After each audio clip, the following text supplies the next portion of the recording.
의료계가 제기한 의대 증원 집행정지 신청에 대한 항고심 법원 판단, 이번에는 전문가와 함께 자세히 법적인 쟁점 짚어보겠습니다. 어서 오십시오. 손종혜 변호사와 함께하겠습니다. 안녕하세요. 네, 지금 보니까요. 교수와 전공의들에 대해서는 각하, 의대생들에 대해서는 기각이 나왔습니다. 핵심 내용부터 한번 정리해 주실까요? 네, 원심 결정, 그러니까 집행정지에 관련한 1심 결정과 관련해서 사실 전부 다 신청인 적격이 없었다라고 판단을 내렸던 것과 다르게 이번에 항고심 재판부에서는 그 중에 그래도 지금 의대를 재학 중인 학생들과는 법률상 이익이 밀접하게 관련이 되어 있기 때문에 신청인 적격은 인정된다고 해서 일부 본안 판단으로 넘어갔다 이렇게 보셔야 될 것 같고요. 나머지 의대생, 지금 의대를 준비하는 사람들 그리고 전공의 그리고 의대 교수는 여전히 직접적으로 이것을 다툴 만한 적격인 지에 없다라는 판단으로 각하가 나왔습니다. 예. 재판부가 정부에 그 증언 근거 자료를 제출하라고 했잖아요. 그게 어느 정도 받아들여졌다고 봐야 되는 겁니까? 일단은 한 49건으로 상당한 분량이라고 이야기가 되고 있는데 굉장히 다양한 이제 회의 자료나 보고서 형태로 이루어졌다라고 합니다. 일단은 의대 교수 측에서는 제대로 된 토의가 없이 그리고 과학적 근거 없이 이렇게 결정된 것이기 때문에 졸속이다 이렇게 주장하고 있지만 정부에서는 상당한 근거를 가지고 여러 차례 전문가 의견을 가지고 이렇게 판단한 것이기 때문에 충분한 근거가 있다 이렇게 봤다라고 보셔야 될 것 같은데요. 사실은 이번에 판단은 집행정지에 대한 이제 불복 결정이었던 것이고 본안 판단의 결과가 아니기 때문에 나중에 행정소송 본안 소송 결과 실제로 위법 여부는 또다시 판단이 나올 수 있습니다. 이번 항고 결정의 굉장히 중요한 의미는 그동안 법률상 이해관계가 없어서 이 신청인 적격이나 청구인 적격을 배제받았던 의대생들이 교육을 받을 권리, 학습권이라는 권리를 인정을 받아서 일부 신청 자격을 인정을 받았다는 것이고요. 즉 원고 적격을 좀 확대하는 취지의 의미가 있습니다. 이것은 나중에 행정소송으로 가서는 이 의대생들은 이 의대 증언과 관련한 처분을 좀 적극적으로 다툴 수 있는 일정 부분의 어떤 기준을 받았다 이렇게 보셔야 될 것 같고요. 그래서 이번에 이 항고심에서의 결정이 나왔지만 정부와 이 의료계의 분쟁은 계속될 가능성이 굉장히 높아졌습니다. 예. 재판부가 사실은 5시에 결과를 발표한다고 했는데 좀 늦어졌어요. 이유가 뭘까요? 일단 이 사건이 사회에 미치는 영향이 굉장히 클 뿐만 아니라요. 사실은 많은 사람들이 관심이 있을 정도로 정부 정책에도 연결되어 있기 때문에 굉장히 신중하게 고심해서 이제 결정을 내렸다 하셔야 될 것 같고 집행정지와 관련한 대부분이 다른 그 신청인 적격이 부인되는 사건과 다르게 일부는 또 인정하고 있거든요. 그 논리나 이런 것들을 꼼꼼하게 적시하느냐고 조금 오래 걸리지 않았는가 생각을 합니다. 예. 이 재판부가 좀 이례적으로 설명 자료도 내고요. 판단 근거를 조목조목 밝혔었는데 이거는 이례적인 겁니까? 일단 재판부가 이 사건이 워낙에 사회적인 관심이 크고 공적인 이익과 결부되어 있기 때문에 자세하게 국민들에게 설명하기 위해서 좀 상당한 시간을 들였다 이렇게 해석해야 될 것 같고요. 예. 사실은 의료계 측의 반발도 굉장히 많았습니다. 이 신청인 적격과 관련해서 왜 관련한 이 판단에 대해서 범위를 너무 축소해서 해석하느냐라는 부분이 있었기 때문에 그거를 설명하는 자리다 이렇게 보셔야 될 것 같고요. 특히 여러 사람들이 이제 주장했던 논리들이 있었습니다.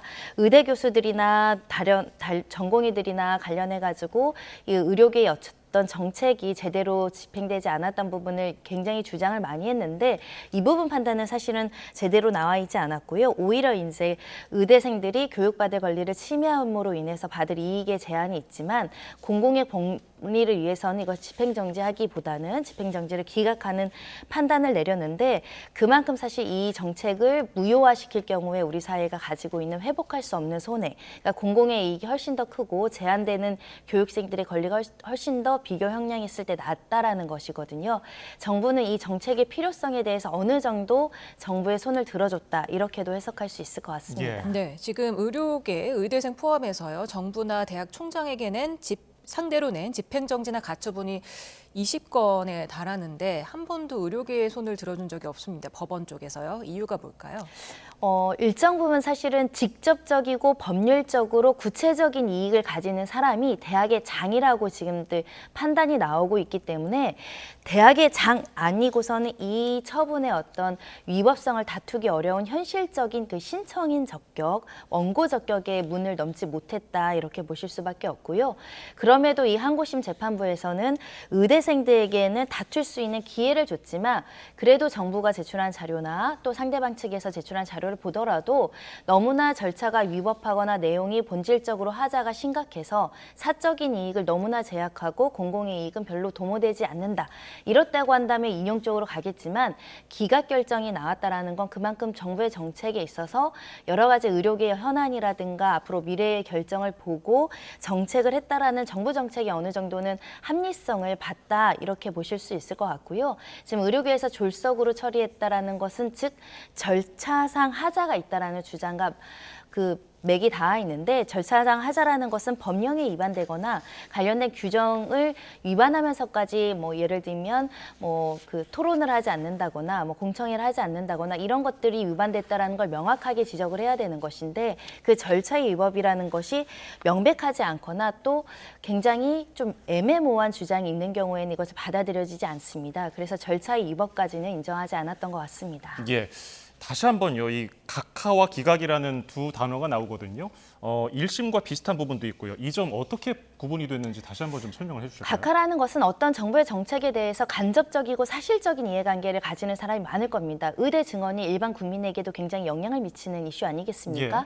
그런 이익이 있다라고 해서 모든 사람들이 이 처분을 다투게 된다면 사실 소송 때문에 마비가 되는 부분이 생기니까 이걸 다툴 수 있는 사람, 직접적인 법률상 이익을 가진 사람만 다툴 수 있게 하는데 예. 그런 것을 원고 적격이라고 합니다. 근데 원고 적격이 현재까지 이 항고심 재판부에서는 교수는 안 된다, 전공의도 되지 않는다, 의대를 준비하는 사람도 되지 않는다라는 판단이고요. 다만 의대생들은 내가 지금 대학을 다니고 있는데 갑자기 많은 의대생들이 들어오면 내가 교육을 받을 권리를 침해할 수 있다. 왜냐하면 30명이 받던 걸 예를 들면 100명이 받는다고 한다면 기회도 줄어들고요, 시설도 줄어들고요, 그리고 교육의 질이 떨어질 수 있는 이익이 있다라는 주장을 다른 사건에서도 했었는데 그때는 신청인 적격을 인정받지 못했습니다. 하지만 이번 재판부에서는 그것도 또 하나의 교육권을 침해하기 때문에 다툴 수 있는 이익은 있다.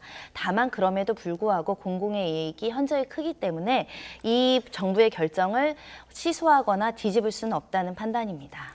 네, 정부가 제출한 자료를 토대로 지금 판단을 했는데요. 제출된 게 아까 49건이라고 했습니다. 어떤 내용들이었습니까? 예, 대부분은 이제 보건의료정책심의위원회 회의록입니다. 이 회의록을 통해서 각계가 참여한 사람들의 의견이라든가 현재의 문제라든가 또는 다른 대안이 적혀 있는 것으로 알려지고 있고요. 교육부의 정원배정심사위원회 회의 결과도 제출한 것으로 확인됐습니다. 특히 대한종합병원 협의회에서 3,000명을 증언을 제안했던 그 안건과 관련한 회의록이나 내용들도 제출된 것으로 알려지고 있고 특히 의사의 평균 임금 수준 관련한 의사 인력 임금 추이 통계도 제출되어 있습니다. 예. 방금 회의록 관련해서도 논란이 있지 않았습니까? 그것이 있는지 없는지 가지고서도 좀 논란이 있었고 그걸 제출하고 나서도 근거가 없다, 과학적이지 않다. 이런 것들에 대해서는 어떻게 재판부가 봤다고 보십니까? 일단은 구체적인 내용은 확인을 해봐야 되겠지만요. 의료계의 네. 주장은 이런 겁니다. 이렇게 중요한 의사결정을 하는데 왜 어떤 사람이 어떤 발언을 했고 어떤 의견을 했는지 명확하게 기재하는 소위 회의록을 하게 되면 속기록처럼 굉장히 자세하게 기재하지 않습니까? 그런 회의록을 작성하지 않았는가? 이것도 절차의 위법이고 정당하지 않다. 이런 주장을 했던 것이고요. 다만 정부에서는 잠시만요. 한덕수 총리가 이번 항고심 결과에 대해서 담화를 내놓을 것 같습니다. 현장 연결합니다.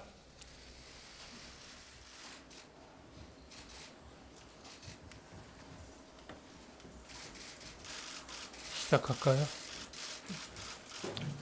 존경하는 국민 여러분, 의대 교수, 전공의, 의대생, 수험생 등 18명이 제기한 집행정지 항고심 사건에 대해 오늘 서울고등법원 제7행정부가 각하와 일부 기각의 결정을 내렸습니다.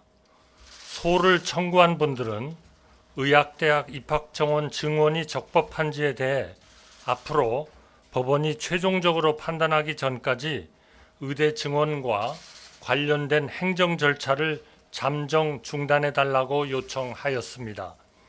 오늘 재판부는 의과대학 재학생 신청인에 대해서는 공공복리에 중대한 영향을 미칠 우려가 있다며 기각했고, 나머지 신청인들은 청구 적격이 없다는 이유로 각하했습니다. 사법부의 현명한 판단에 깊이 감사드립니다. 아직 본안 소송이 남아 있습니다만 오늘 결정으로 정부가 추진해온 의대 증원과 의료 개혁이 큰 고비를 넘어설 수 있게 되었습니다. 그간 불안한 마음으로 소송을 지켜보신 수험생과 학부모님들께 고생하셨다는 위로의 말씀, 정부와 함께 견뎌주셔서 감사하다는 말씀을 드립니다. 의료 현장을 지켜주신 의료진 한 분 한 분께도 감사드립니다. 무엇보다 집안에 아픈 가족이 계신 국민 여러분께 반가운 소식을 전해드릴 수 있다는 점이 뿌듯합니다. 아직도 우리 앞에는 의료계 집단 행동이라는 해결되지 않은 난제가 남아 있지만 오늘 법원 결정으로 우리 국민과 정부는 의료 개혁을 가로막던 큰 산 하나를 넘었습니다. 그동안 걱정과 혼란이 크셨을 줄 압니다. 마음 고생도 현실적인 고통도 적지 않으셨을 겁니다. 국민 여러분이 감수하는 고통을 송구스럽게 생각합니다. 그래도 우리가 반드시 가야 할 길입니다. 정부는 사법부의 현명한 결정에 힘입어 더 이상의 혼란이 없도록 2025학년도 대학 입시 관련 절차를 신속히 마무리하겠습니다. 먼저 대학별 학칙 개정과 모집 인원 확정을 조속히 추진하겠습니다. 정부의 의대 정원 증원 결정에 따른 대학별 학칙 개정은 고등교육법 시행령에 따라 대학에서 반드시 따라야 하는 의무사항입니다.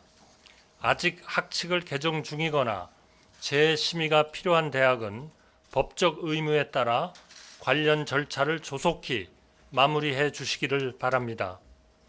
당초 예정대로 5월 말까지 한국대학교육협의회가 대학 입학 전형 시행 계획을 승인하고 각 대학별 모집 인원을 발표할 수 있도록 적극 지원하겠습니다. 의과대학 교육의 질도 확보하겠습니다. 일부 의료계에서는 2,000명 증원으로 의학 교육의 질이 저하될 것이라고 걱정하고 있습니다. 결코 그런 일이 일어나지 않도록 하겠습니다. 오히려 이번 기회에 선진국 수준의 교육 여건을 만들기 위한 의대 교육 선진화 방안을 마련하고 신속히 추진하겠습니다. 이미 지난 4월 정원이 늘어난 32개 의과대학을 대상으로 교육 여건 개선 수요를 조사하였고, 이를 바탕으로 집중적인 재원 투자 계획 수립과 1,000명의 국립대 교수 추가 채용을 준비 중입니다. 의료계 여러분, 일부 의대 교수들은 이번 결정에 맞서 일주일간 휴진을 예고하고 있습니다만 사법부의 결정을 존중하여 주시기를 바랍니다. 환자의 생명을 볼모로 집단 행동하는 관행은 더 이상 국민들이 받아들이지 않으실 것으로 생각합니다. 제자들을 길러내고 환자를 치료하는 본분으로 돌아와 주시기 바랍니다. 이제 의료계도 소모적인 갈등과 대정부 투쟁을 거두시고 대한민국 보건의료의 미래를 위한 건설적인 대화와 논의에 동참해 주시기를 간곡히 부탁드립니다. 전면 백지화의 입장을 떠나서 미래 선진 의료체제 구축을 위한 논의의 장인 의료개혁특위에 참여해 주시기 바랍니다. 대한민국 의료 발전과 환자 보호에 대한 마음은 의료계나 정부나 다르지 않다고 믿습니다. 대화를 통해 상호 간 신뢰를 재건한다면 미래를 위한 소중한 개혁에 동반자가 될 수 있을 것으로 확신합니다. 전공의 여러분, 이제는 돌아오셔야 합니다. 사법부의 판단과 국민의 뜻에 따라 집단 행동을 멈추고 병원으로 복귀해 주시기 바랍니다. 의대생 여러분도 속히 학교 일상으로 돌아와 주시기 간곡히 부탁드립니다. 하루빨리 본연의 자리로 돌아와 환자를 살리는 훌륭한 의사가 되겠다는 여러분의 소중한 꿈을 이어가 주시기 바랍니다. 국민 여러분, 지금 우리는 의료개혁이라는 반드시 이뤄내야만 하는 목표를 향해 힘들고 어려운 시간을 보내고 있습니다. 병원에 남아 일상을 포기하다시피 하면서 분투하고 계신 의료진 덕분에 비상진료 체계를 유지하고 있으나 이대로 유지하기에는 쉽지 않은 상황입니다. 국민들께서 겪으시는 고통과 불편에 마음이 무겁습니다. 모든 개혁이 고통스럽지만 의료개혁은 특히 고통스럽습니다. 그러나 힘들고 어렵다고 지금 여기서 멈추면 머지않은 시점에 우리 후손들은 더 큰 고통과 더 큰 비용에 직면하게 될 것입니다. 필수 의료, 지방 의료 붕괴를 이대로 방관한다면 책임 있는 정부라 할 수 없습니다. 어렵고 힘들더라도 국민과 함께 한 걸음 한 걸음 중단 없이 나아가겠습니다. 지금 우리가 겪는 고통을 더 크게 불려서 미래 세대에 전가하지 않도록 사명감을 가지고 의료개혁을 완수하겠습니다. 지금까지 그랬듯이 앞으로도 오직 국민만 바라보겠습니다. 감사합니다.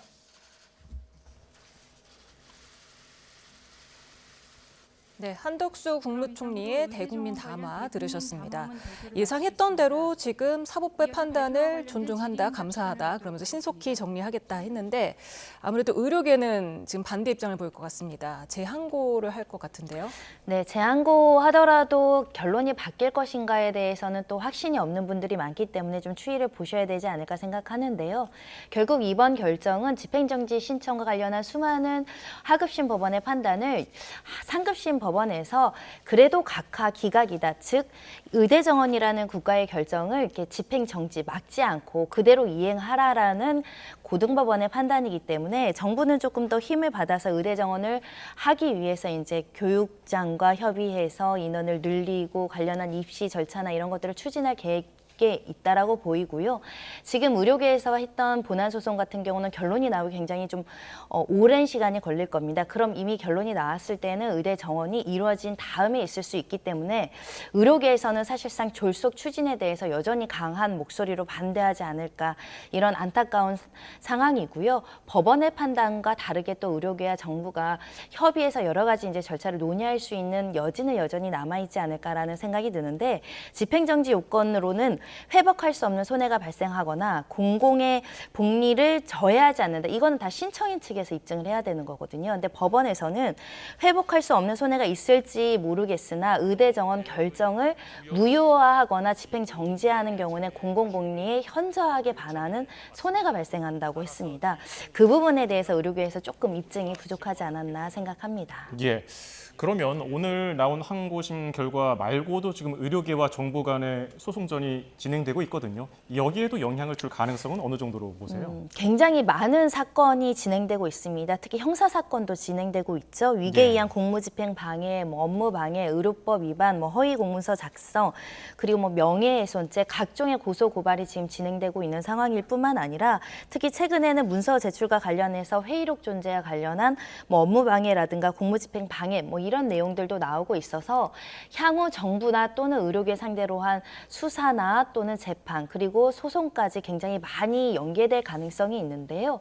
그만큼 빨리 이 부분을 이제 봉합하는 것이 정부의 숙제이다 이렇게 말씀드릴 수 있고 일단 이 집행정지로 의대 정원 관련한 정지 결정은 의료계에서 받지 못했습니다. 아마 다른 방안을 강구해서 논의하지 않을까 생각이 드는데 문제는 또 교수들이 체력적으로 굉장히 힘든 상황이고요. 특히 대학병원은 재정적으로 굉장히 어려운 상황이라고 합니다. 하루빨리 이게 정리되지 않으면 환자도 피해 피해를 입겠지만 병원도 굉장히 어려워지는 위기에 닥칠 수 있기 때문에 좀 슬기로운 대처 방안이 필요한 시점인 것 같습니다. 네, 지금 집행정지 신청이랑은 또 본안 소송은 또 다른 개념인 거잖아요. 그렇습니다. 집행정지는 그야말로 의대 결정이라는 이 행정처분을 회복하기 어려운 손해가 발생할 수 있으니까 정지만 해주세요라는 것이고요. 이거를 취소하거나 무효화시키려면 본안 소송을 제기해야 되는데 워낙에 쟁점이 많고 관련된 기간도 많기 때문에 적어도 앞으로 수개월은 더 다퉈야 되는 부분이다. 그래서 저희가 빨리 결론을 얻기에는 쉽지 않아 보입니다. 예. 자, 앞으로 이제 교육 관련해서 이제 일정대로 진행이 될 것으로 보이는데 이 부분에 대해서는 의정 갈등이 좀 해소되고 교육 그 일정만이라도 좀 제대로 이행이 될까요? 일단 정부가 집행정지 결정을 기각하고 각하시켜서 한 고비는 넘겼지만 예. 그대로 의대 정원을 하려면 대학의 협조가 필요합니다. 대학교의 예. 학칙을 개정하거나 관련된 교수들을 배치하는 부분에 있어서는 의료계의 또 협조 없이는 어려운 측면이 있거든요. 분명히 그래서 소통하고 협치해야 되는 부분 남아 있어서 앞으로 교육 당국과 그리고 보건복지부, 정부에서 어떻게 의료계와 좀 원만하게 이 부분을 조율해 나가는가 그것도 굉장히 중요한 것 같습니다. 네, 오늘 말씀 여기까지 듣겠습니다. 손정혜 변호사였습니다. 감사합니다.